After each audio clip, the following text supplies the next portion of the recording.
السلام علیکم ورحمۃ اللہ وبرکاتہ۔ تو کیسے ہیں آپ سب لوگ؟ امید ہے ٹھیک ٹھاک ہوں گے، خیریت سے ہوں گے، مزے میں ہوں گے۔ تو آپ دیکھ رہے ہیں یوٹیوب چینل اسلامک پرسکرپشن۔ میرا نام ہے سید محمد علی حمزہ، اور آج کی ویڈیو کا جو ٹاپک ہے وہ یہ ہے کہ قرآن کو حفظ کرنا زیادہ افضل ہے یا قرآن کو سمجھ کے پڑھنا، سمجھ کے یعنی اس کی تلاوت کرنا اور اس کو سمجھنا۔ تو اس کی حقیقت کو جاننے کی کوشش کریں گے۔ جو آج کل جو ہے ہر مدارس میں جو ہے قرآن حافظ جو نکل رہے ہیں، جیسے مدنی چینل والے جو مدنی منع بہت سارے حافظ بنا کے نکال رہے ہیں، اور اس کے علاوہ بھی دیوبند مدارس میں بھی جو ہے بہت سارے حافظ بنتے ہیں، بریلوی مدارس میں بھی جو ہے بہت سارے بچے حافظ بنتے ہیں، لیکن وہ حفظ کرتے ہیں، اس کا قرآن کا مفہوم اور اس کے معنی بچوں کے نالج میں نہیں ہوتے ہیں۔ جو حفظ کرتے ہیں قرآن کو، صرف ان کے اندر عربی ان کو جو ہے پڑھائی جاتی ہے اور وہ عربی کو ہی یاد کرتے ہیں، لیکن جب وہ تلاوت کرتے ہیں اس کی قرآن کی تو ان کو معنی اور مفہوم پتہ نہیں ہوتے کہ اس کے معنی کیا ہیں، اس کے لفظی معنی کیا ہیں۔ تو بہتر عمل کیا ہوگا، اس حوالے سے آج کی ویڈیو کا ٹاپک ہے۔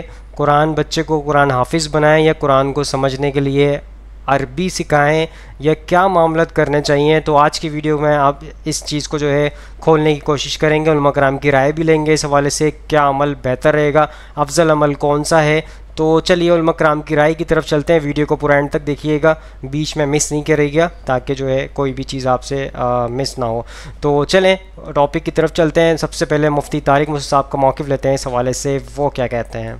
تیسری حکمت ہمیں یہ بھی پتہ چلتی ہے کہ یہ تو بڑی زبردست حکمت ہے، یہ تو آج کل کے تو متجددین ہیں نا، ان پر بڑا زبردست رد ہے، جو کہتے ہیں قرآن کے الفاظ بغیر سمجھے پڑھنا بے فائدہ ہے۔ ابھی جناب پروفیسر غامدی صاحب کا بھی ایک نیا فتویٰ بھی آیا ہے کہ حفظ قرآن کیا، انہوں نے کہا ہے کہ نبی کے دور میں تو عالم اس کو کہا جاتا تھا قرآن کا جو معنی اور مفہوم جانتا تھا، اب حفظ ایک الگ چیز شروع کر دی ہے، صرف الفاظ رٹنا۔ تو کچھ ایسے الفاظ انہوں نے استعمال کیے جس سے یہ جھلک رہا ہے کہ یہ کوئی بہت اہم کام نہیں ہے، حالانکہ حدیث میں کیا آتا ہے، رسول اللہ صلی اللہ علیہ وسلم نے ارشاد فرمایا کہ جس نے قرآن مجید کا ایک حرف پڑھا ہے اس کے لیے 10 نیکیاں۔ پھر آپ نے فرمایا کہ میں یہ نہیں کہتا کہ الف لام میم ایک حرف ہے، بلکہ الف ایک ہے، لام ایک ہے اور میم ایک ہے۔ تو آپ نے مثال کس کی دی؟ حروف مقطعات کی، جس کا مطلب کسی کو معلوم نہیں ہے۔ تو پتہ چلا بغیر سمجھے پڑھنے سے بھی کتنی نیکیاں ملتی ہیں؟ 30 نیکیاں۔ بہت مشکل ہے بھائی، اگر حروف مقطعات نہ ہوتے تو آپ صلی اللہ علیہ وسلم مثال دیتے، الحمدو جس نے کہا تو الف پہ اتنی، تو الحمدو کا تو مطلب تو پتہ چلتا ہے کہ بھائی جس کو الحمدو کا مطلب آتا ہے یہ تعویل کی جا سکتی تھی کہ اس کو اتنی ملیں گی۔ آپ نے مثال غامدی صاحب کو بھی مطلب معلوم نہیں ہے۔ سمجھا پا رہا ہوں میں اپنی بات؟ علمی رد تو کر سکتے ہیں نا کسی شخصیت پر۔ تو اچھا خیر، الف لام میم کا آپ صلی اللہ علیہ وسلم نے فرمایا کہ کتنی نیکیاں ملیں گی، تو بھئی ہم جب الف لام میم پڑھتے ہیں اس کا تو مطلب معلوم نہیں ہے۔ میں یہ نہیں کہہ رہا کہ قرآن کا مطلب جاننے کی کوشش نہ کریں، یہ نہیں کہہ رہا، کسی کی بات کو غلط نہ لے کے جایا کریں۔ اصل تو قرآن سمجھنے کے لیے نازل ہوا ہے، ہدایت ملے گی سمجھ کے پڑھنے پر۔ سمجھنے کی کوشش کریں، تفاسیر سے، علماء سے، اپنی طرف سے مطلب نہ نکالیں اس کا۔ جو تفاسیر لکھی گئی ہیں، جو علماء مطلب بیان کرتے ہیں، جو صحابہ تابعین سے چلا آ رہا ہے مطلب، وہی مطلب ہے، وہی صحیح مطلب ہے، اس کو آیتوں کو ادھر ادھر نہ لے جائیں۔ تو سمجھیں، اس کے مفہوم میں غور کریں۔ آج کل بہت تفاسیر ہیں اور اکثر الحمدللہ صحیح ہیں۔ سب سے بہترین تفسیر ابن کثیر ہے، اس کا اردو ترجمہ ملتا ہے، وہ پڑھیں آپ۔ اردو میں معارف القرآن ہے، بیان القرآن ہے، اور اس طرح کی بہت، مفتی تقی عثمانی صاحب کا بہت آسان ترجمہ بھی آیا ہے، انگلش میں بھی ہے، اردو میں بھی ہے۔ تو تفاسیر آپ پڑھیں، بہت اچھی طرح قرآن کو سمجھیں۔ فائدہ تو سمجھ کے پڑھنے سے ہی ہوگا، بغیر سمجھے پڑھنے سے عمل کی توفیق نہیں ملے گی۔ لیکن یہ نہیں ہے کہ بغیر سمجھے پڑھنا ہی نہیں ہے، یعنی تلاوت ہی چھوڑ دیں اس کی، ایسا نہیں ہے۔ علماء کہتے ہیں قرآن کی تلاوت کا الگ سے ثواب ہے۔ دوستو، آپ کے سامنے مفتی طارق موسیٰ صاحب کا میں نے موقف پیش کر دیا۔ انہوں نے کہا کہ غامدی صاحب کا جو موقف ہے اس حوالے سے کہ اس کا کوئی فائدہ نہیں ہے قرآن حفظ کرنے کا، حدیث انہوں نے آپ کے سامنے پیش کی طارق موسیٰ صاحب نے، کہ حدیث میں موجود ہے، نبی کریم صلی اللہ علیہ وسلم نے فرمایا کہ ہر ایک حرف کے اوپر 10 نیکیاں ملیں گی. وہ بالکل درست حدیث ہے, بالکل صحیح فرمایا کہ عربی صرف اگر آپ پڑھتے ہیں تو اس پہ ہر ایک حرف کے اوپر جو ہے عربی حرف کے اوپر آپ کو 10 نیکیاں ملیں گی. اس کی تو فضیلت موجود ہے حدیث کے اندر, لیکن اس سے زیادہ بہت زیادہ اس سے زیادہ جو فضیلتیں موجود ہیں وہ ہے سمجھ کے پڑھنا. اور ہدایت آپ کو کس سے حاصل ہوگی؟ قرآن شریف کو جب آپ سمجھ کے پڑھیں گے کہ اس میں لکھا ہوا کیا ہے, اللہ تعالیٰ آپ سے کیا کہنا چاہ رہے ہیں, اللہ تعالیٰ آپ کو کس چیز سے روک رہے ہیں, کس چیز کے آپ کو کس چیز کی طرف راغب کر رہے ہیں آپ کو, اور کس چیز سے آپ کو روک رہے ہیں, تو یہ آپ کے سامنے رکھتے ہیں. اور آپ کو مفتی طارق مسعود صاحب نے بتا دیا کہ جو ہے تفاسیر بھی پڑھیں اور ترجمہ بھی پڑھیں, انہوں نے نام بھی بتا دیا آپ کو. میں بھی آپ کو ایک ریکمنڈ کر سکتا ہوں, میرے پاس مودودی صاحب کا جو ہے ترجمے والا قرآن ہے, اس کے ایک صفحے پہ جو ہے ترجمہ ہے, ایک صفحے پہ ساری آیتیں ہیں, اس کے اندر بھی پڑھ سکتے ہیں. آسان ترجمہ ہے, بہت زیادہ آسان ترجمہ ہے, تو آپ مودودی صاحب کا بھی جو ہے ترجمہ لے سکتے ہیں قرآن ترجمے کے ساتھ.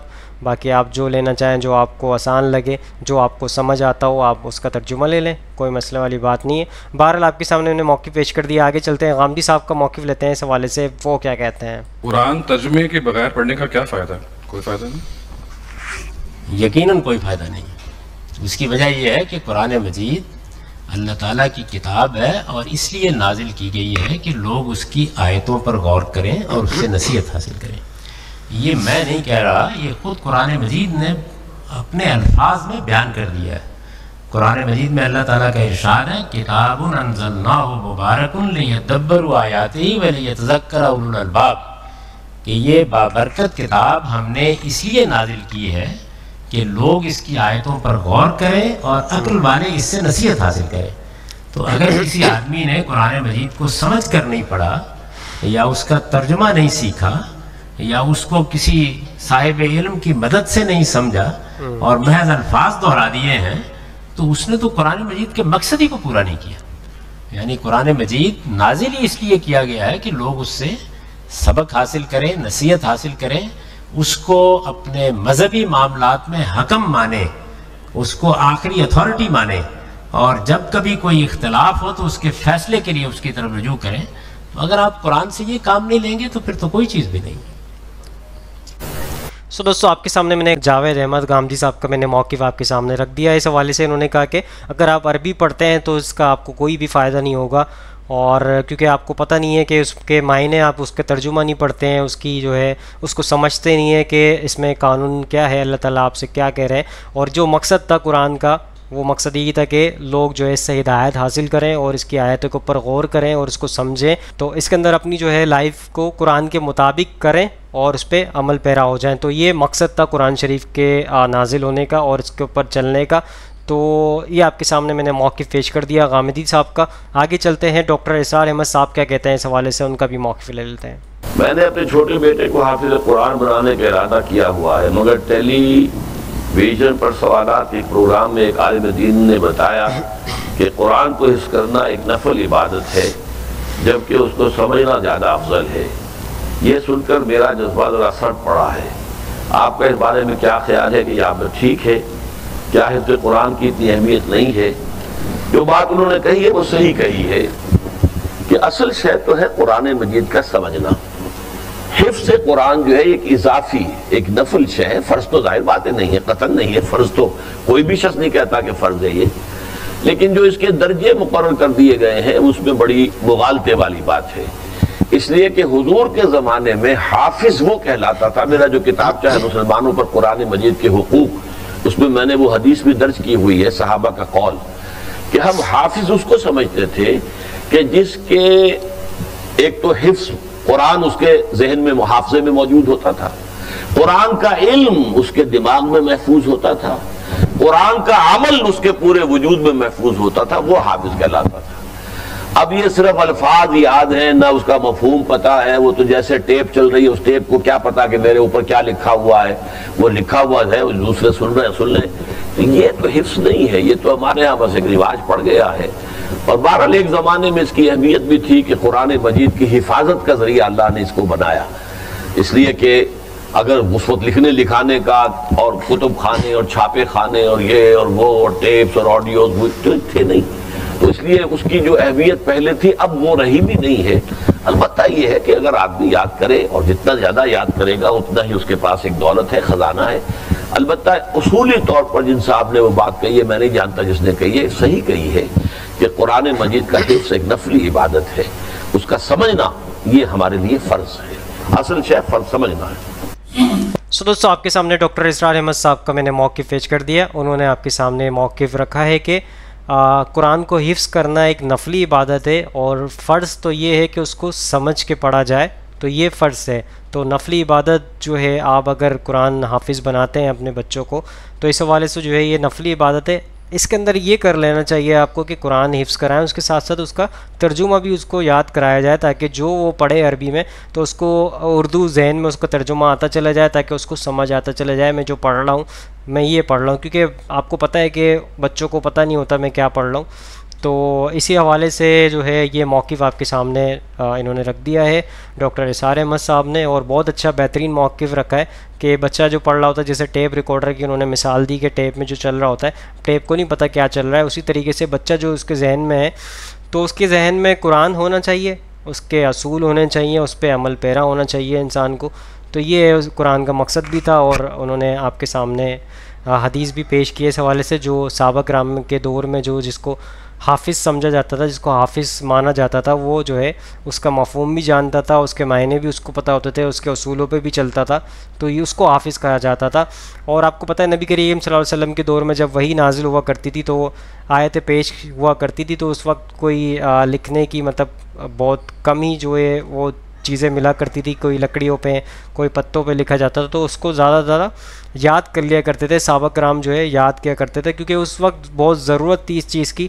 اور اس وقت تو آپ کے سامنے انہوں نے کہا ہے کہ ڈاکٹر اسرار احمد صاحب نے کہ اس وقت تو اتنی ضرورت ہے نہیں کہ بھائی جو ہے اس کو یاد کیا جائے اور ذہنوں میں دماغوں میں رکھا جائے، تو اس وقت جو ہے کتاب کی شکل میں آپ کے سامنے موجود ہے۔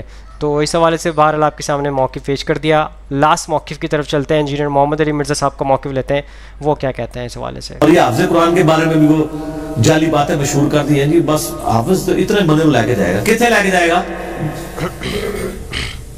حافظ پہلے آپ تے جائے نا، ہاں اور خود ہی جنم میں جائے تو کسی اور بھی لائے جائے، اگر وہ عمل نہیں کرے گا۔ وہ حدیث میں کیا ابو داؤد میں اور حاکم میں موجود ہے، جس نے قرآن کے حلال کو حلال جانا، حرام کو حرام جانا، قرآن کے مطابق عمل کیا، ایسے شخص کے ماں باپ کو ایسا تاج پہنایا جائے گا جس کے سامنے سورج کی روشنی مان پڑ جائے، وہ حافظ قرآن۔ اور ایجے تو منو بھی دسی ہو گئی، حافظ جو الٹے کام کرتے ہیں وہ تو شیطان نے ریٹائرمنٹ لے لی ان کی وجہ سے۔